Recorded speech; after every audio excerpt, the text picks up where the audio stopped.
9:06, lahko Andreja ne začne. Kako? Začeli, ne? Ja. Ja, ok. Torej, začenjamo našo predstavitev. K mikrofonu vabim gostiteljico, doktorico Andrejo Valič Zvir. Potem je strica. Ja. Lepo pozdravljeni, gospe in gospodje, dragi prijatelji Študijskega centra za narodno spravo. Hvala lepa, da ste prišli na ta izjemni dogodek. Gre za neko posebno zgodbo, vsaj jaz jo tako tudi osebno doživljam, zgodbo primorskega rojaka oziroma človeka, ki je bil doma v Vipavski dolini in ki je to Vipavsko dolino, njeno zemljo, njene ljudi ljubil čez vse in to svojo ljubezen tudi plačal s svojim življenjem. Ko sem brala to knjigo, ko sem brala to, kar je bilo v njej že povedanega, napisanega, sem bila, kot že rečeno, tudi sama osebno na nek način prizadeta, ker gre za zgodbo, ki je zelo podobna zgodbo mojega nonota iz Vipavske doline in zato jo še toliko bolj čutim. In res sem ponosna in vesela in hvaležna Goriški Mohorjevi, gospodu Renatu Podberziču starejšemu, da so vzeli to zgodbo za svojo, da so izdali to izjemno dragoceno knjigo in zahvaljujem se tudi dr. Renatu Podberziču mlajšemu, da je to knjigo pomagal spraviti na plano, da je knjiga zaživela svoje življenje in da pravzaprav te resnice, ki prihajajo na dan, se ne da zaustaviti. Hvala lepa torej tudi dr. Jožetu Možini, ki bo danes sodeloval na tej pomembni predstavitvi in še enkrat hvala lepa vsem vam, še posebej pa seveda predstavnikom družine Bric, so tukaj z nami, hčerka in pa drugi. Gre za zgodbo, ki ni samo zgodba, ki ni samo tragedija družine, ampak je tudi zgodba o odpuščanju in spravi in zato je še toliko bolj pomembna. Hvala lepa vam.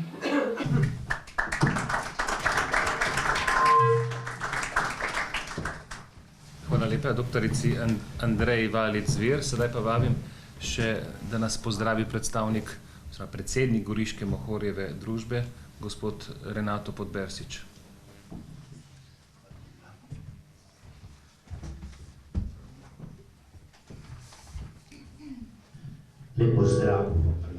Lep pozdrav najprej direktorici Centra za narodno spravo, dr.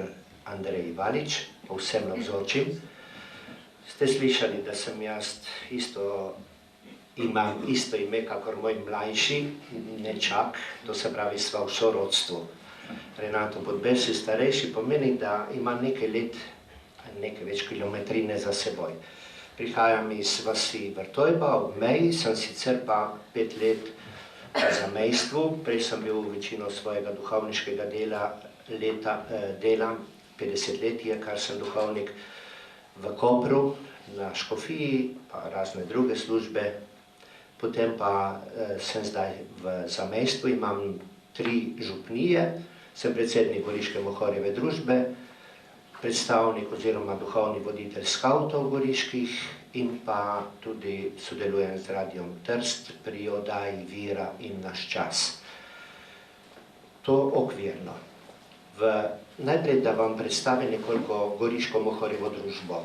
Med 3 Mohorjevimi družbami, Celovško, največjo pa Celjsko, smo mi najmlajša sestra. 1924 pod fašizmom je nastala Goriška Mohorjeva družba. Ustanovitelj glavni je bil Virgil Šček, znameniti duhovnik z Krasa iz Zauberja pri Tomaju, sicer pa poslanec v italijanskem parlamentu za časa Mussolinija. Samo med vrsticami, ko je bil v parlamentu 2 leti in pol, predstavljal Goriško, je bil njegov parlamentarni sotovariš Mussolini slavni. In Ta je ob neki priložnosti rekel in zapisal, da je Virgilšček najpametnejši v italijanskem parlamentu. To se pravi, vemo, da je bil kapaciteta potem. Mohorjeva družba je nastala prav iz teh narodnih potreb na Goriškem in Tržaškem, skratka v zamejstvu in tukaj ob meji, in je močno vpeta tudi v ta prostor. Je vezni člen med Italijo in Slovenijo. Najmanjša je tudi po številu izdaj, približno 7 do 8 knjig izdamo letno. Če preletim na kratko, v lanskem letu 18 smo izdali koledar Mohorjeve družbe, to se pravi, to je ta knjiga, ki ima številne avtorje, tudi iz našega seveda slovenskega prostora, kvalitetne avtorje lahko rečemo, in iščemo vsako leto kakšne nove stvari, seveda veliko bolj povezane z zgodovino in utripom življenja na Goriškem, Tržaškem, v zamejstvu, ampak tudi sicer drugače. Potem druga knjiga, ki smo jo izdali lansko leto v redni zbirki, je Andrej Jarko od Krušek, to so razna zanimiva razmišljanja. Potem smo izdali roman Viktor in Eliza Ivana Vogriča, zanimiva knjiga za branje, njegova in njena zgodba v senci zgodovine je tukaj. Knjiga, ki bo posebej predstavljala, je Vojaški dnevnik Iva Brica, za nas izredno dragocena knjiga, ker pokaže en nov vidik, kar bodo še predstavitelji poudarili, pristopa k vojni. Ne toliko orožje, ne toliko frontni jarki, ampak osebni odnos in doživljanje vojne osebno, prav dobesedno. Potem izven zbirke smo izdali skavtska premišljevanja skupaj z slovenskimi skavti, Žaka Sevena, ki je bil jezuit v Franciji, je pisal ob evangelskih odlomkih premišljevanja za skavte in mislim, da je to za skavte tako v matični domovini kot za zamejstvu dragocena knjiga. Izdali smo tudi Vladimirja Kosa kot Sonca zlat zaton, to so pesmi tega našega slovenskega misionarja, tudi jezuita, zanimive, lepe pesmi, bogate, ki občasno so izhajale tudi nekatere v koledarjih slovenskih raznih založb. In ponatisnili smo skupaj z župnijo Rovte pa z družino znamenito knjigo Od Triglava do Andov Janeza Hladnika Iz Rovt doma. Tako, približno 7 do 8 knjig v primerjavi z družino oziroma z Celjsko Mohorjevo družbo, ki izda 30 in več knjig letno, smo majhna založba. Temeljimo pa na sredstvih, ki nam jih daje italijanska država in pa slovenska država. Poleg tega seveda potem iz samoprodaje teh knjig. Vendar ta sredstva se vsako leto manjšajo, veste, za knjige ni posluha v nobeni državi skoraj in zato imamo nekako večje težave. Poleg teh omenjenih knjig lanske zbirke poudarim še, da smo izdali tudi primorski biografski leksikon v preteklosti, 2 desetletji približno nazaj, 3, in bi potreboval ta posodobitve. Potem zelo pomembna zbirka je, tam spada tudi Vojaški dnevnik Iva Brica, Naše korenine. Pri tej zbirki smo izdali že 2 dnevnika Alojza Novaka, župnika in dekana v Črničah na Vipavskem, Črniška kronika, prva zadeva dogajanje med drugo svetovno vojno, medtem ko druga, ki je šla predlanskem, pa so dnevniški zapiski iz Prve svetovne vojne v okviru stoletnice dogajanja v Prvi svetovni vojni. Znamenita je tudi knjiga Rudolfa Klinca, Dnevniški zapiski, leta 43 do 45, in zadnja taka malo večja je Karl Bonuti med izbiro in zgodovino, nekdanji veleposlanik pri Svetem sedežu za Slovenijo. Mi ne izdajamo knjige in skušamo, če so le sredstva, stopiti v stik tudi z Italijani, z italijanskim prostorom. Recimo smo izdali eno poezijo Claudija Vončina, Emocioni, občutki, čustva, to bi bilo v italijanščini, potem tudi o taborišču Visco v Furlaniji. In zdaj pripravljamo eno tako knjigo, ki bo verjetno kar dogodek tudi za Slovence v Italiji, Staneta Granda, Mala zgodovina Slovenije, jo prevajamo v italijanščino in upamo, da bo letos išla. Pripravljamo prav tako pa slovenske druge knjige, za letošnje leto upam.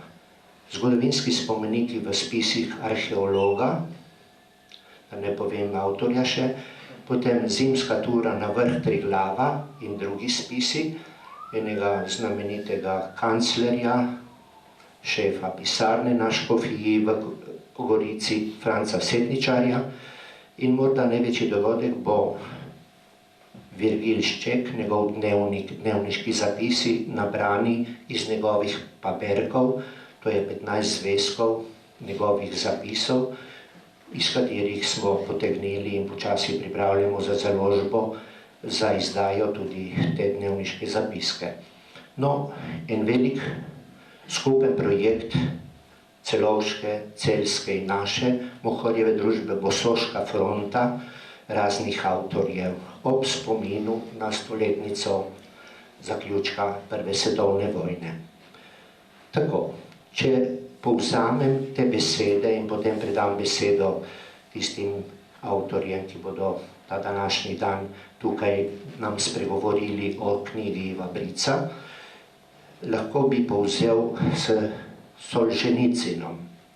Knjiga je veličasten izum, ki je milijonom in milijonom ljudem odprl nov svet, nova spoznanja, nove in velike misli. In kot tako dajmo knjigo gojiti, čeprav jo politika kdaj ignorira ali poriva na rob življenja. Predajam besedo dr. Jožetu Možini, pa tudi mojemu nečaku, dr. Renatu Podbersiču mlajšemu, da predstavijo knjigo Iva Brica, Vojaški dnevnik. Hvala lepa za besedo.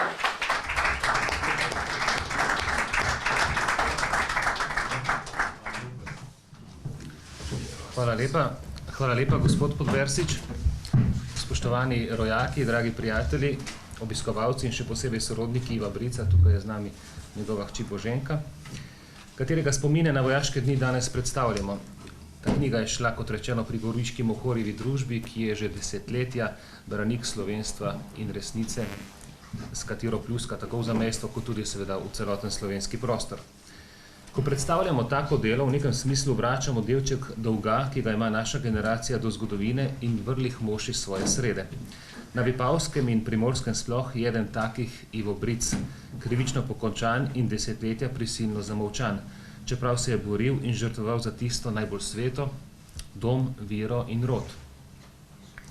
Moje ime je Jože Možina in tu ob meni je, kot rečeno, Renato Podbersič, ki je skupaj s Petrom Černicem skrbno pripravil to knjigo. Doktor Podbersič je sodelavec Študijskega centra za narodno spravo, moj zgodovinarski kolega z Filozofske fakultete. Je tudi predavatelj, študentom predava že kar več let. Če ga malo pohvalim, pa lahko rečemo, da sodi med tiste zgodovinarje mlajše generacije, ki se pogumno soočajo tudi z najtršimi orehi naše polpretekle zgodovine. In z tega vidika res je treba to njegovo delo posebej izpostaviti. V zadnjem obdobju mislim, da pripravlja eno širše delo, ki se bo dotikalo revolucionarnega nasilja na Primorskem, drugi del, gospod Podbersič. Imel sem ta privilegij, da sem to knjigo dobil in z velikim zanimanjem prebral. Zdi se mi pretresljivo dragocena in posebej zanimiva, saj ponuja vpogled v dogajanje in razmišljanje v najbolj zapletenem času, v času Prve svetovne vojne. Nekdo bi rekel, to je 100 let nazaj, to je nepomembno, ampak mislim, da prebujeni ljudje vedo, da je poznavanje preteklosti pravzaprav in seveda tudi neko pravilno vrednotenje preteklosti velika naložba v prihodnost in to velja ne samo za vsakega od nas, ampak še posebej za narod v celoti. Če greva v konkretne zadeve, kolega Podbersič, kakšen je vsebinski okvir te knjige, kdaj se začne ta dnevniški zapis in kdaj se konča? Lep pozdrav tudi v mojem imenu, vsem skupaj, ki ste se v tako lepem številu zbrali na današnji predstavitvi. Namreč nimamo Primorci vsak dan privilegija, da lahko knjige predstavljamo tudi v osrednjem slovenskem prostoru. Gre za pomembno delo, ki izžareva predvsem brezčasnost in pa ljubezen do domače zemlje. Ne gre za človeka, ki bi izžareval nek visok intelekt v slovensko družbo v preteklosti, ne gre za človeka, ki je premikal gore, ne gre za človeka, ki bi si najdel pot v vsak leksikon, čeprav bi si ga včasih ali pa pogosto moral. Gre za človeka, ki je izginil iz našega spomina. Veste, včasih so Rimljani imeli eno zelo hudo kazen. Nekoga, ki so ga hoteli izvreči iz družbe, so ga obsodili na damnacijo memorije. To je bila v bistvu ena najhujših kazni Rimske imperije, to pomeni na trajno izgubo spomina. Nekaj podobnega se je zgodilo z našim rojakom, kulturnikom, politikom, protifašistom, protikomunistom, skratka osebnostjo, ki je daleč presegal vaške okvire. In zato sem prav res vesel osebno, da knjigo lahko predstavljamo tudi sredi Ljubljane. Naj za uvodoma povem, da smo knjigo predstavili že tako v Gorici kot v Dornbergu, v Vipavski dolini, kjer je bil Ivo Bric rojen leta 1896. In obe predstavitvi sta bili zelo uspešni, moram reči pa malo manj medijsko podprti. Da gremo k sami knjigi. Knjiga je nek prerez njegovega življenja.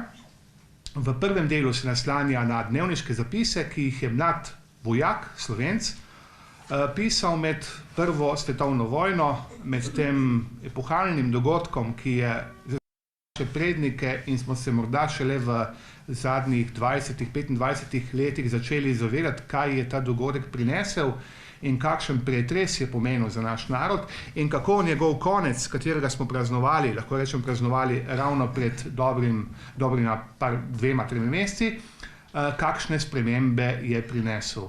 Namreč po tem dogodku, po prvi svetovni vojni, nič več ni bilo tako, kot je bilo.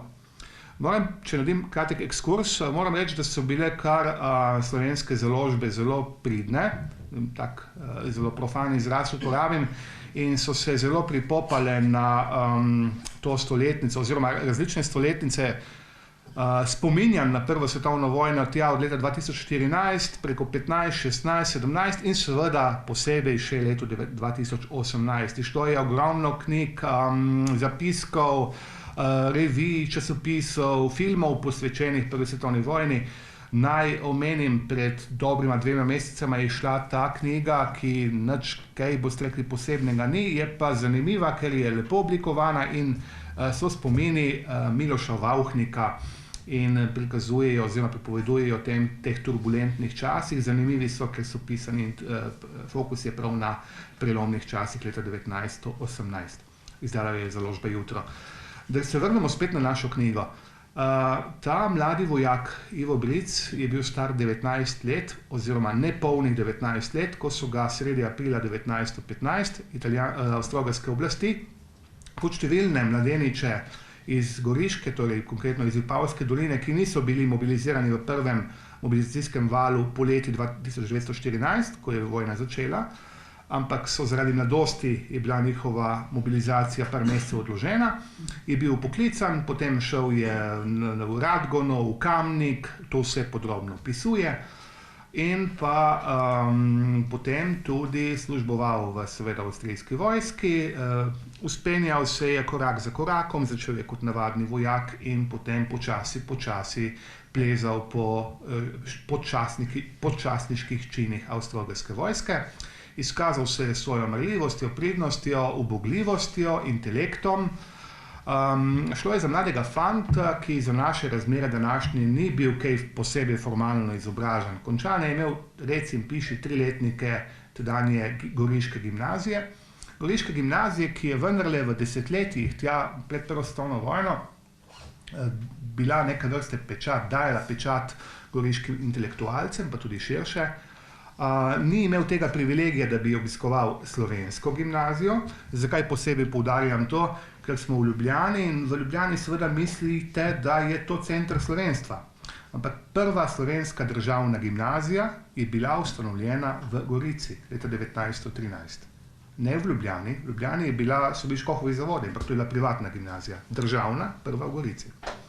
No in v tem okolju je odraščal, se šolal Ivo, ki ni imel te sreče, da bi obiskal, kot sem rekel, čisto slovensko gimnazijo, ampak slovenske paralelke na nemški državni Staatsgymnasium, znameniti v Gorici, ker smo imeli znamenite slovenske profesorje, da jih ne naštevam, kdo vse je tam predaval. No in šolanja ni končal, mature ni opravil, ker je zbolel, potem je prišla vojna, bil je mobiliziran, ampak iz njegovih zapiskov, ki so se ohranili, se vidi, da je šlo za mladega intelektualca, znatiželjnega, ki je obvladal slovenski jezik do potankosti. Naj takoj povem, da Dnevnik sam z sourednikom, kolegom in prijateljem Petrom Černecem, sicer profesorjem zgodovine in filozofije na liceju državne v Gorici in tudi podravnateljem Slovenskega državnega liceja v Gorici, niso posegala v samo jezikovno strukturo.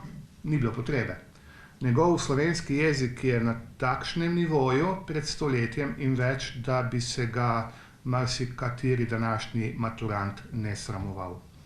Zavodljivo je bilo tudi njegovo znanje nemščine, tudi prehaja v nemščino, ko govori o vojaških izrazih, ko govori o kakšnih vojaških občutjih, piše tudi v nemščini. Torej sva z kolegom Petrom to prevedla. Poskrbela sva za 200 opomb, da je bralcu lažje razumljiv kontekst dogajanja, torej sama pot. Njegova pot je vodila iz Štajerske v Bosno, kamor so avstrijske oblasti hodile rekrutirati bosanske vojake. In veste, da Bosanci so bili najbolj zvesti, najbolj hrabri, če nekoliko karikiram, vojaki in počasniki, tudi častniki avstro-ogrske vojske. In potem se poleti 1915, julija meseca, znajde na fronti ob Dnestru. Kaj pomeni fronta ob Dnestru, pa nadaljevanju? Bomo mogoče prebrali en delček, da dobimo malo vpogleda. Kot je rekel tudi Renato Podbersic starejši, on ne opisuje vojne in vojnih grozot na način, kot je to običajno, ampak veliko čustvuje, saj je bil tudi pesnik. In ravno, ko je bil ob Dnestru, je napisal naslednje, čakaj, bom preveril še datum.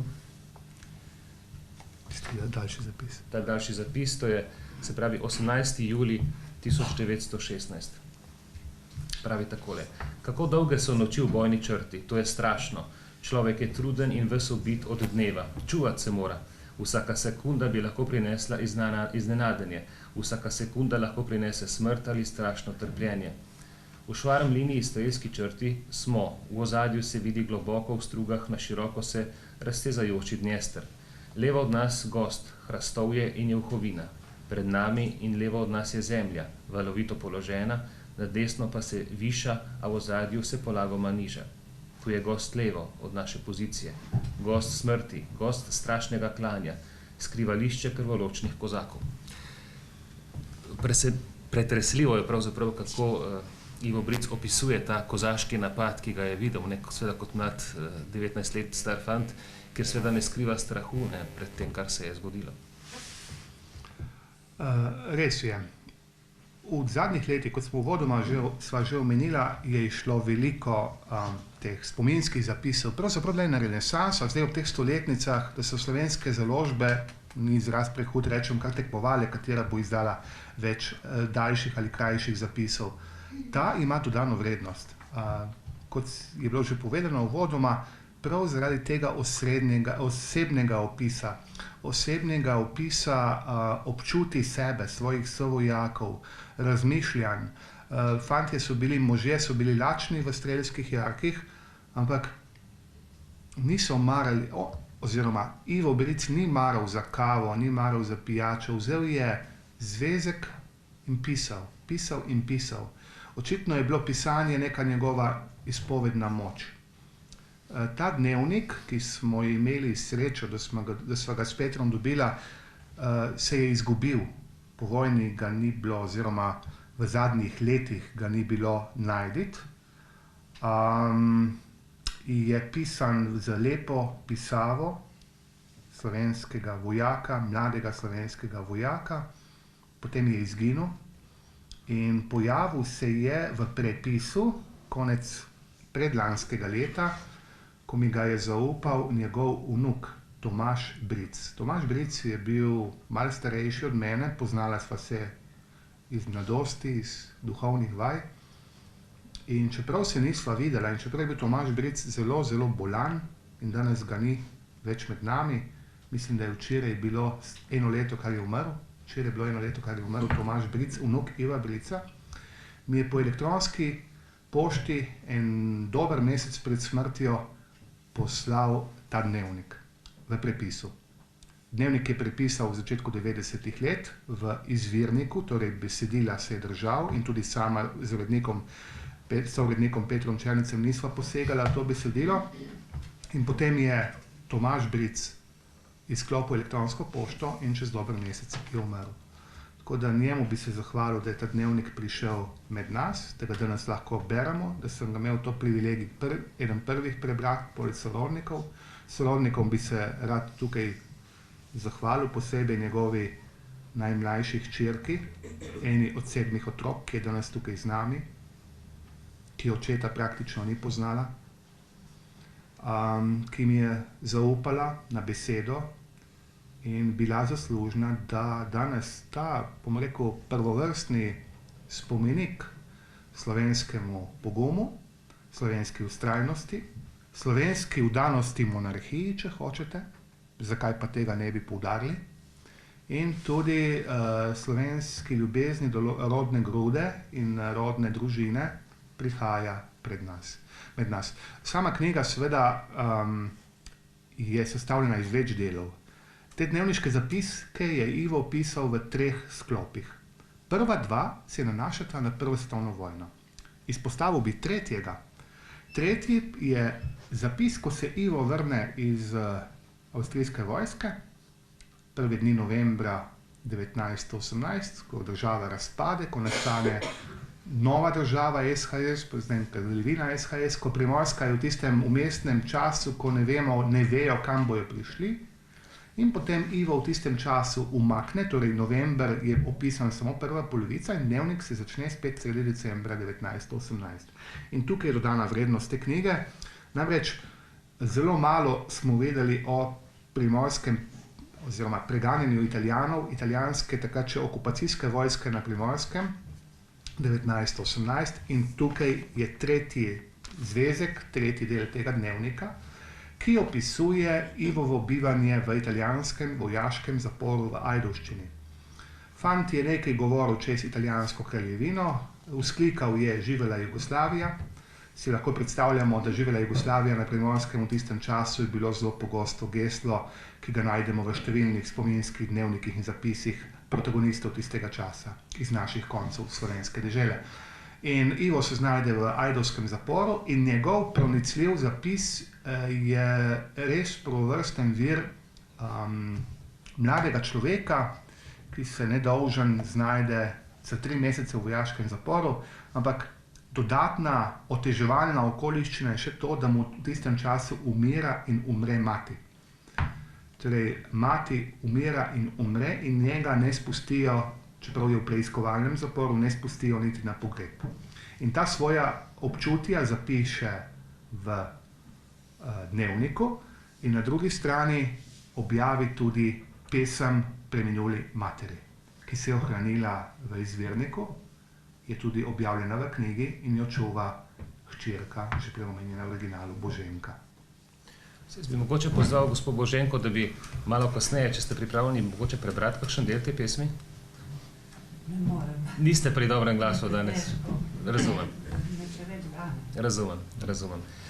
Glejte, prav na današnji dan pred 100 leti, ko je bil tudi oče bolan, ko je bil v zaporu, je Ivo Bric napisal: Doma je zelo žalostno, oče še vedno bolan, jaz tu, kako strašno dolg čas mi je. Ampak, doktor Podberstič, če se povrneva še malo nazaj, je presenetljivo to, on se je po preboju pri Kobaridu oktobra 1917 znašel na okupacijskem področju v Furlaniji, nekako v zaledju, fronta je bila takrat na Pijavi, kjer je tudi za nas, ki recimo malo bolje poznamo zgodovino, presenetljivo, kako dobre odnose je imelo to avstrijsko okupacijsko vojaštvo, takrat že zelo sestradano, z lokalnim prebivalstvom, s Furlani. Čemu to pripisujete? Se poskušam dobiti tudi mogoče preberem en delček spet dnevnika z tega področja, če dovoliš. Ne? Izhodišče je dobro, ampak težava je v tem, da midva ne bova mogla vsega povedati v tem kratkem času, predvsem pa nihče knjige potem ne bo kupil. Malo za šalo, malo za res. Ko smo knjigo pri Goriški mohorjevi družbi izdajali, nismo pričakovali, da bo tak interes. In po 2 mesecih, slabih 2 mesecih, kar je knjiga išla, je dejansko ni več. Tam je še 16 izvodov, bilo je prenešenih danes in to je zadnji izvod te knjige, ne vem, če bomo šli po natis. Je zelo lep odmev naletela pri bralcih in res je, drugi zvezek te knjige, ki smo jo seveda vse 3 zvezke združili v eno celoto, je namenjen lep del avstrijski okupacijski vojski, med katero se znajde, med temi enotami se znajde tudi mladi četovodja Ivo Bric, ki takrat že počasi napreduje na počasniški hierarhični lestvici avstro-ogrske vojske, in iz Bad Radkersburga, Radgone, z vlakom potuje na občine in potem peš celotno pot do zgornjega toka reke Pijave. To dan za dnem Ivo to beleži, skrbno beleži, kje so bili, koga so srečali in veste, nobene sovražnosti, nobenega napuha ob sicer sijajni vojaški zmagi prodoru pri Kobaridu, opiše srečevanja z italijanskimi civilisti, predvsem civilistkami, gradnjo utrdb v zgornjem toku reke Pijave, o čemer smo zdaj bolj malo vedeli strani slovenskih vojakov, odnos na fronti do sovojakov, bežanje čez frontov k Italijanom in italijansko bežanje na avstrijsko stran. Pričakovanje, kaj bo prinesla bodočnost, bolj ko se vojna bliža koncu, pa tisti občutek, kaj se bo zgodilo z ljubljeno domovino, kaj bo z Jugoslavijo, težko pričakovano imaginarno skupnostjo južnoslovanskih narodov, v katero so predvsem Primorci precej verjeli v tistih turbulentnih časih, ampak kar naenkrat po tistem bivanju visoko v gorah ob zgornjem toku reke Pijave se Ivo sredi marca 1918 znajde na drugem koncu monarhije, to je v Ukrajini. Po podpisu Brest-Litovskega miru namreč Nemci in avstro-ogrske enote okupirajo Ukrajino, srednjo in zahodno Ukrajino in med njimi se znajde tudi mladi vojak Ivo Bric, ki je pa takrat bil že skoraj 22 let star. In to je res pravi biserček, eden od teh biserčkov v tej knjigi, opis okupacijske vojske v Ukrajini, ki poteka za Ivota od marca 1918 do razpada monarhije 1. dni novembra 1918, torej dobrega pol leta. Po koncu vojne, malo preskakujeva, ampak po koncu vojne in seveda tem zaporu se Ivo Bric ne vrne več v tiste kraje in čase, kot so bili pred vojno, ampak dejansko so se razmere zavedno spremenile. Kakšna je bila Primorska konec leta 18 in do začetku leta 19? Ja, žalostna dežela.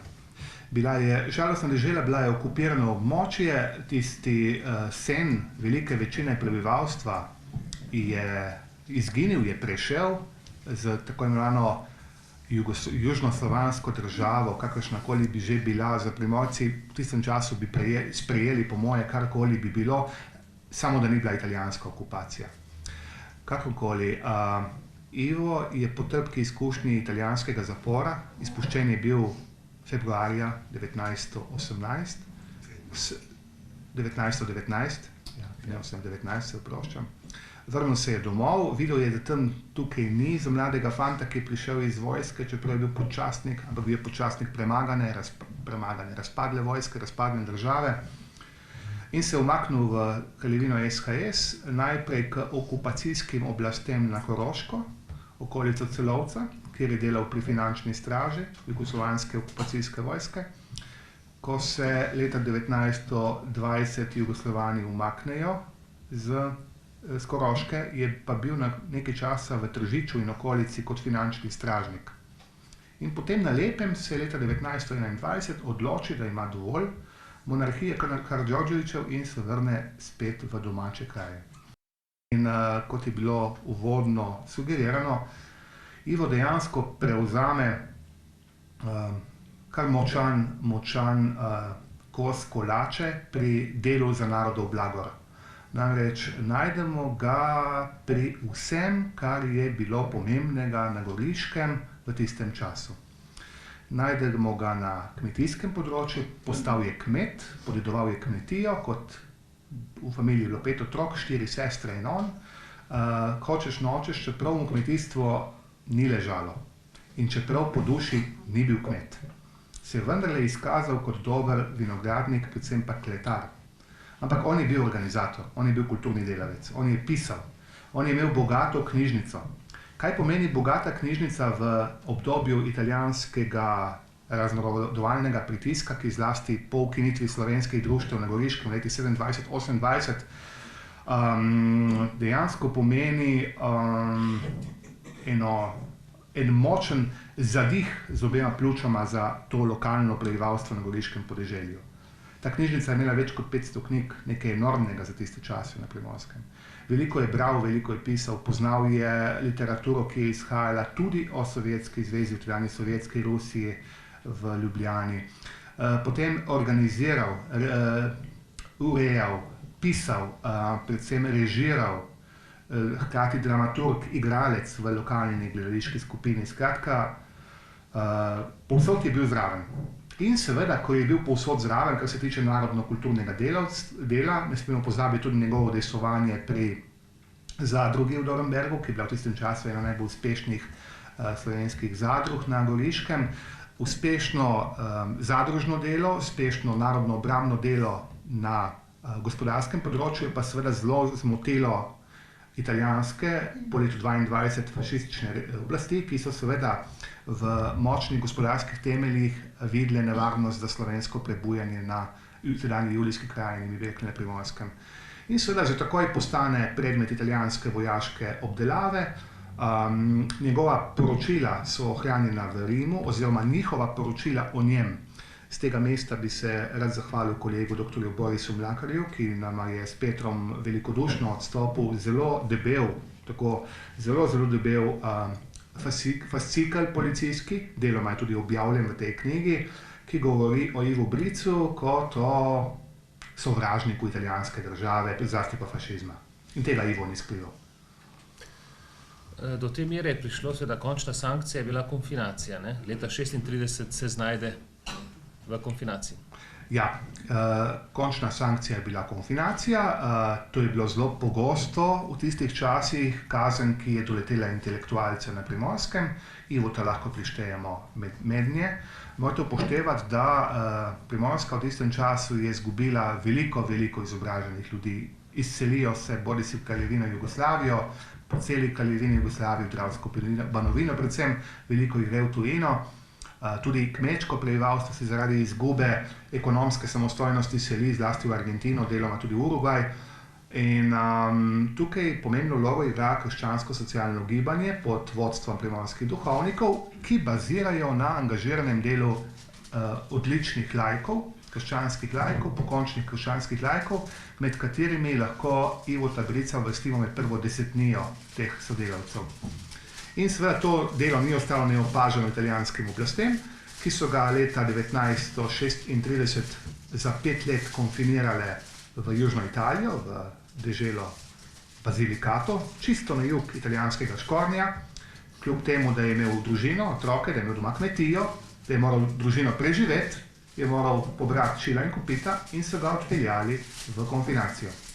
Tam je bil slabo leto, kajti po enem letu je Jugoslavija sklenila, tedanja Kraljevina Jugoslavija s Kraljevino Italijo je sklenila neke vrste državno pogodbo, ki je podrazumevala tudi izpust političnih konfinirancev. Tako da po marcu 1937 je imel Ivo to srečo, da je bil izpuščen, še vedno skrbno nadzorovan, dvakrat na dan se je moral javljati na policijski oziroma karabinjerski postaji v Dornbergu, prepovedano mu je bilo družbeno angažirano delo in potem so ga spet aretirali 1. dni aprila 1941, ko je Jugoslavija se znašla pod udarom vojske Kraljevine Italije oziroma napada Silosi in so italijanske oblasti iz tega obmejnega pasu aretirale vse, ki so jih nekako sumili delovanja proti Italiji oziroma v korist Kraljevine Jugoslavije. In med njimi bil seveda tudi Ivo Bric, ki je potem mesec dni spet preživel v konfinaciji in se potem vrnil na svoj dom in nadaljeval z delom do umora. Kako se je Ivo Bric kot narodno-obrambni delavec znašel potem, seveda najprej na udaru italijanske policije in fašizma, kako se je znašel pravzaprav v primežu nove ideologije, ki se je začela porajati ne na Primorskem, ampak ki je bila nekako uvožena iz Ljubljanske pokrajine? Torej, kot je bilo že rečeno danes, šlo je za človeka, ki mu upravičeno lahko damo oznako intelektualc, ki je veliko bral, ki je veliko se gibal v krogih goriških krščanskih socialcev. Lahko mu rečemo, da je bil desna roka njihovega voditelja, to je Janka Kralja, dr. Janka Kralja, še ene od zamolčanih osebnosti slovenske, predvsem pa primorske, goriške, slovenske zgodovine. Človeka, ki je goriške krščanske socialce ob okupaciji vodil v objem Slovenske zaveze in protikomunističnega tabora v Ljubljani. Ivo Bric je postal tajnik pokrajinske izpostave Slovenske ljudske stranke za Goriško v letu 1942. Naj takoj povem, da so ga že konec 1941 vabili k sodelovanju v Osvobodilni fronti, v ne to odklonil, ker je bil narodnjak, ampak je opozarjal pred naraščajočim vplivom komunizma v Osvobodilni fronti in je pač rekel, da on se tega ne bo šel. Torej, odklonil je sodelovanje, imel je pa velik ugled na vasi, prav zaradi svojih preteklih zaslug, bodisi na kmetijsko-vinarskem ali kletarskem področju, bodisi pri organizaciji zadruge, bodisi pri svojem kulturnem delu, kot tudi svojem političnem delu. In s tem seveda si je nakopal srd tistih, ki niso mislili tako kot on in so vedeli, da se morajo nekako znebiti vseh dejanskih in potencialnih političnih nasprotnikov. Dejstvo pa je, da kar smo v Ljubljanski pokrajini videli konec leta 1941, začetku leta 1942, tja do nastanka prvih vaških straž, se je na Primorskem dogajalo približno z dobrega pol leta zamude. Tako da zgodba, ki jo poznamo za osrednjo Slovenijo, se prav z umorom Brica, ki je bil eden najbolj odmevnih, najbolj žalostnih, najbolj krvavih, najbolj pretresljivih umorov na Primorskem med revolucijo, prenese, torej slika se preslika iz osrednje Slovenije. Ta takt revolucionarnemu nasilju je, kot rečeno, so dajali revolucionarji, ki so bili uvoženi iz Ljubljane, tako rekoč, na Primorskem tega ekstremizma prej niso poznali. Seveda so bili ljudje narodno prebujeni že iz dobe fašizma zaradi delovanja zbora svečenikov svetega Pavla, Tigra in tako naprej. Mislim, da je ta takt revolucionarnemu nasilju konkretno diktiral dr. Aleš Bebler. Kako in zakaj je prišlo do umora človeka, ki je bil, ki je bil tako močan, tako pomemben narodno-obrambni delavec na Primorskem? Ja, se deloma je bilo že v vprašanju skrit del odgovora.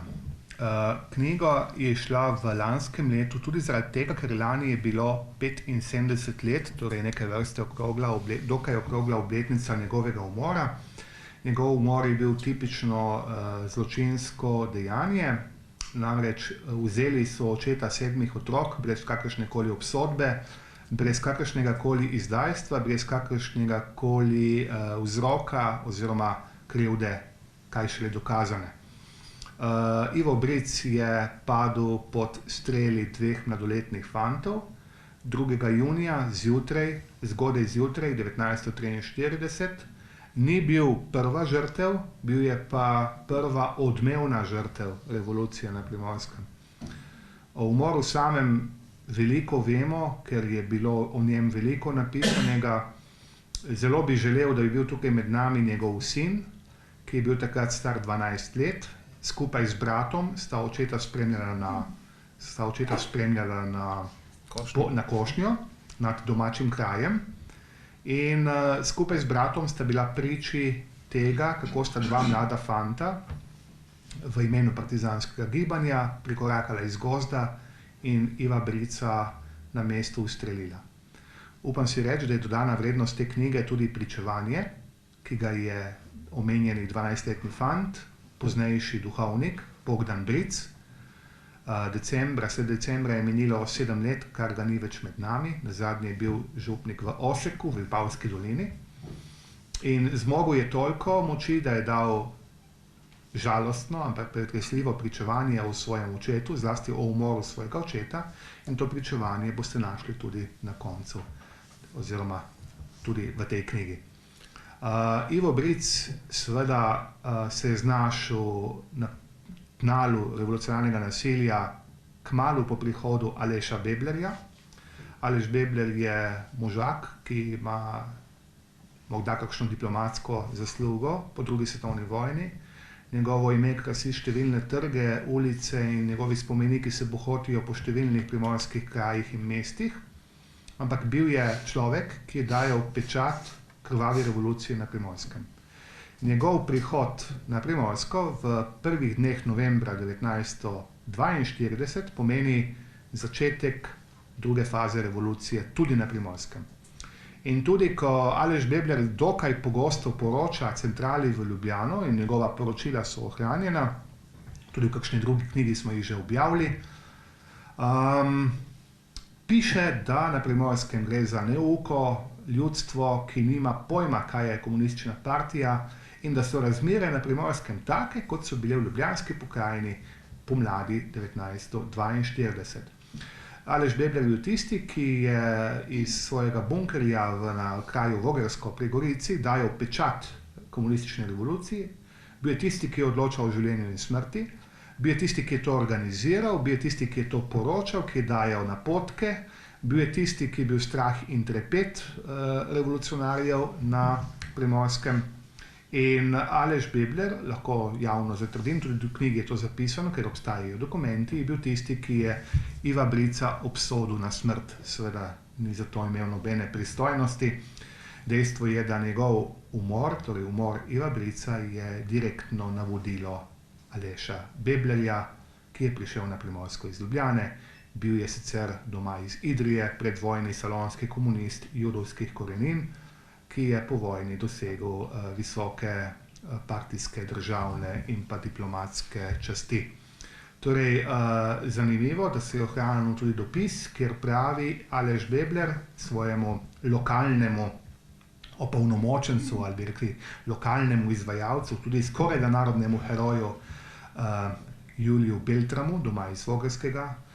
V nekaj drugih časih je bil to človek, ki so mu vsi kadili, ko se je usedel. Danes je že skoraj pozabljen. Torej, Julij Beltram je dobil naročilo, naj domačijo Bričevih po umoru družinskega očeta tudi požgejo, če bodo seveda se ljudje strinjali s tem dejanjem.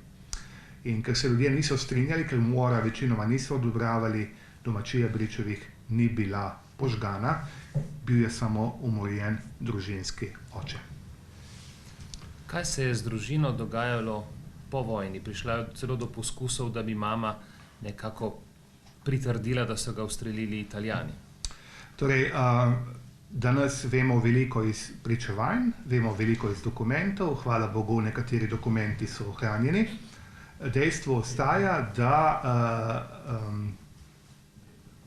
izdaja te knjige, bom kar tako povedal in to javno, izdaja te knjige se upada tudi z dopolnitvijo gesla v Primorskem slovenskem biografskem leksikonu. Ker je Primorski slovenski biografski leksikon izhajal od začetka 70-ih let v Gorici, torej tedajni Italiji, in ker nanj neposredno partijske oblasti niso imele iz Jugoslavije vpliva, posredno pa ja, ja, je dejansko Bric, ki je bil kot črka B eden prvih na vrsti, dobil svoje geslo. Ampak tisto geslo je zelo, zelo pomanjkljivo. Ko ga človek bere, ne ve, kdo ga je umoril. Ima tak občutek, da so ga umorili četniki. In tudi na njegovo ženo so po vojni pritiskali lokalni oblastniki, da bo dobila partizansko penzijo in seveda vse, kar gre zraven, če bo dala izjavo, da so njenega moža, Iva Brica, ubili četniki. Naj povem, da četnikov takrat na Primorskem, vsaj v tistem delu, ni bilo. Najbližja četniška enota je bila takrat 30 km zračne linije oziroma 50 km po cesti, oddaljena od Dornberga. Vemo tudi, da imamo pisne dokaze, ki so v knjigi objavljeni, da je nalogo dal Bebler. Ampak kljub temu je šlo za prvovrsten politični umor. Ni šlo za neko maščevanje, čega je bilo veliko v revoluciji. Ni šlo za nekega obrobnega sodelavca protipartizanskega gibanja. Ampak Ivo Bric ni odklanjal partizanskega gibanja, odklanjal je komunistično komponento, ki ga je vodila. In to je tudi jasno povedal in s tem je tudi potem plačal svojo glavo. Dejstvo je, da potem je bil obsojen na pozabo spomina oziroma na pozabo njegove osebnosti. Družina 7 otrok se je morala sama preživeti, hčerke so se počasi poženile, ampak to so tako osebne stvari, da o tem jaz tukaj ne bi pripovedoval, je pa dejstvo, da je družina bila praktično vedno zaznamovana z sumom narodnega izdajstva. Sam sem se z Ivom Bricem srečal, ne vem, mogoče 15-20 let nazaj, tudi kolega Jože in vsi, ki smo Primorci in ki se ukvarjamo z našo polpreteklo zgodovino, prej ali slej naletimo na to ime Iva Brica. Čeprav je bil res, kot sem omenil, obsojen na pozabo spomina, je tako pomemben sodelavec Janka Kralja, da ga srečamo, bodisi v pričevanjih, bodisi v dokumentih.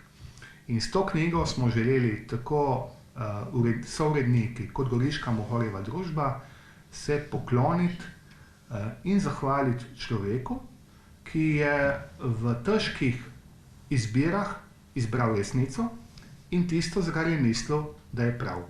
In sam, subjektivno kot zgodovinar, mislim, da stopa brez krivde in pred zgodovino čist, pred slovenski narod, ki ga je tako ljubil, ki ga je delal za njega, vse posvetil njemu. On bi lahko ostal v dobri plačani službi, tedanji Kraljevini SHS. Lahko bi se potuhnil in bil uspešen kmet, se mal prodal Italijanom, pa bi bil še bolj uspešen.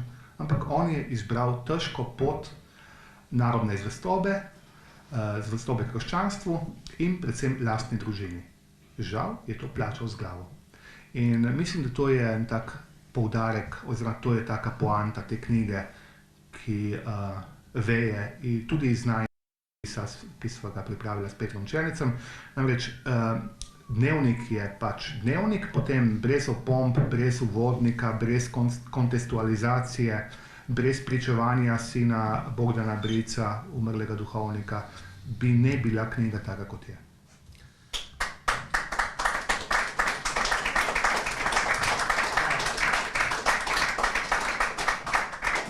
Če poskušamo skleniti, ima pa ta knjiga, ne, kot pot k iskanju resnice tudi eno zelo zanimivo nadaljevanje, ki ga mogoče lahko na kratko opišem. Zgodilo se je na predstavitvi v Dornberku pred polno dvorano v vaški šoli, ker vemo, ne, seveda, če malo širše razumemo sociološki okvir takega umora, da je seveda prizadeta družina, no, ta je prva žrtev, ampak da so posebej v takem primeru, ko so bili morilci mladoletni fantje, 16-17 let stari, gotovo tudi oni tisti, ki so trpeli in jih je takratna komunistična oblast v bistvu zlorabila in trajno zaznamovala njih in potem tudi njihove družine. Tako da je že enkrat prej na enih duhovnih vajah, ampak javno pa v Dornberku prišlo do stiska rok in objema hčere Iva Brica, to je bilo zelo pretresljivo, in pa sina morilca. gospoda Jordana. In s tem spravnim zgledom smo takrat zaključili tisto našo predstavitev v Dornberku. In to je tisto vodilo, pravzaprav, ki kaže, da je resnica vedno prava odločitev. Ne glede na to, da seveda povzroča tudi številne neprijetnosti in slabe ozire, ampak predvsem tista stran, ki je morda zavezana prikrivanju resnice, mora na koncu dneva ugotoviti, da je to edina pot, ki bo prinesla neko pomiritev ne samo žrtvam, ampak tudi storilcem in tistim, ki so pravzaprav revolucijo zakuhali. Na tej točki bi jaz ta naš oficialni del zaključil, seveda pa je dr. Podberstič odprt za vaše vprašanje. Če ima kdo kaj za vprašati, sedaj je tukaj možnost in priložnost. Bolj kot mnenja, bolj vprašanje. Če mi je dovoljeno, samo to bi še poudaril na konec. Bilo je med predstavitvijo poudarjeno, ampak še enkrat, imel sem ta privilegij, da sem spoznal najmlajšo hčerko Iva Brica, ki je danes tukaj med nami, gospa Boženka Bric Graželj. Bila je stara 3 mesece, točno 3 mesece, ko so ji očeta umorili. Zaupala je to objavo knjige, brez kakšnih dodatnih vprašanj. Nikoli ni gojila nobenega sovraštva do tistih, ki so ji vzeli očeta. Nikoli ni imela nobenih privilegijev zaradi tega, ravno nasprotno. In v pogovorih z njo sem spoznal, kaj pomeni pokončna, topla in ljubeča oseba. Boženka, hvala še enkrat. In še enkrat se bom ob koncu izrabil to priložnost zahvalil Tomažu Bricu, njenemu nečaku, vnuku umorjenega Iva Brica, ki je leto dni pokojen, ki je poskrbel, da je knjiga za ti zapiski lahko prišli med nas, med vas, spoštovane bralke in bralci, in da je še en pomemben kamenček v mozaiku primorske zgodbe 20. stoletja ostal zapisan. Hvala lepa, sedaj pa mogoče kakšno vprašanje.